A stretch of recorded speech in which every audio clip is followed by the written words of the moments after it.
Hello everyone. আপোনালোকক পুনৰ স্বাগতম জনালো মোৰ আন এটি ভিডিঅলৈ। আজি কঁঠালৰ মুচিৰ ৰেচিপি লৈ আহিছো।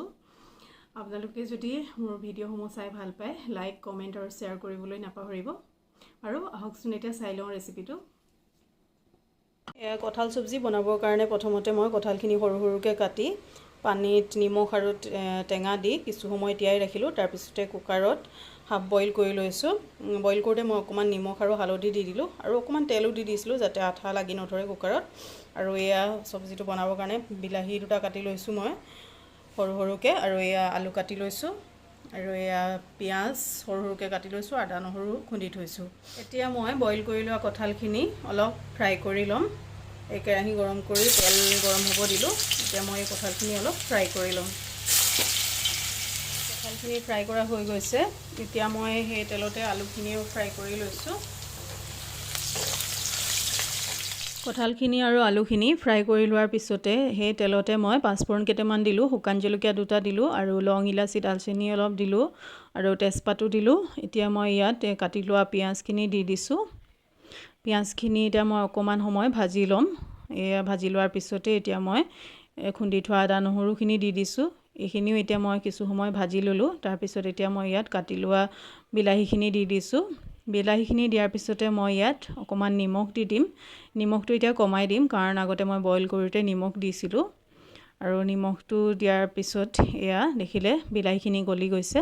এতিয়া মই ইয়াত 1 চামুচ হালধি দিছোঁ, 1 চামুচ জিৰা গুড়ি দিছোঁ, এতিয়া 1 চামুচ ইয়াত ধনিয়া গুড়ি দিছোঁ, আৰু আধা চামুচমান জলকীয়া গুড়িও দি দিছোঁ। এই জলকীয়া গুড়িখিনি জাল নাই, কালাৰটো ভাল হ'বৰ কাৰণেহে দিছোঁ। আৰু এতিয়া এইখিনি অকণমান মিলাই ল'ম। মিলাই লোৱাৰ পিছতে ইয়াত মই এতিয়া 1 চামুচ গৰম মছলা দি দিম। আৰু গৰম মছলাখিনি দিয়াৰ পিছতে এইখিনি কিছু সময় ভাজি ল'ম। আৰু ভাজি লোৱাৰ পিছতে ইয়াত মই এতিয়া অলপ পানী দি দিছোঁ, নহ'লে মছলাখিনি জ্বলি যাব পাৰে।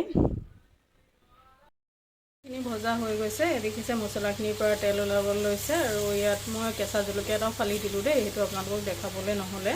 এতিয়া মই ইয়াত ফ্ৰাই কৰি থোৱা কঁঠালখিনি আৰু আলুখিনি দি দিম। কঁঠালখিনি আৰু আলুখিনি দিয়াৰ পিছতে মই মছলাখিনিৰ লগত ভালকৈ মিলাই দিছোঁ। এনেকৈ কিছু সময় এনেদৰে ভাজি ল'ম। কিছু সময় ভাজি ল'লোঁ। তাৰপিছতে মই ইয়াত এয়া পানী দি দিলোঁ। পানী দি এতিয়া মই ঢাক মাৰি থৈ দিম, কাৰণ কঁঠালখিনি মই আধা সিজাহে কৰি লৈছিলোঁ। সম্পূৰ্ণ সিজিব দিব লাগিব। এতিয়া ঢাক মাৰি এতিয়া কিছু সময় সিজিবলৈ থৈ দিম।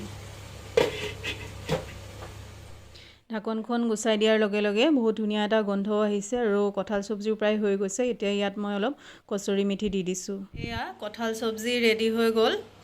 এতিয়া এই সবজি ভাত বা ৰুটিৰ লগত পৰিৱেশন কৰিব পাৰে। আৰু আপোনালোকে ইমান সময় মোৰ ভিডিঅ'টো চাই থকাৰ বাবে বহুত বহুত ধন্যবাদ জনালোঁ। আৰু পুনৰ আন এটি ভিডিঅ'ত লগ পোৱাৰ আশাৰে আজিলৈ বিদায় ল'লোঁ। ধন্যবাদ।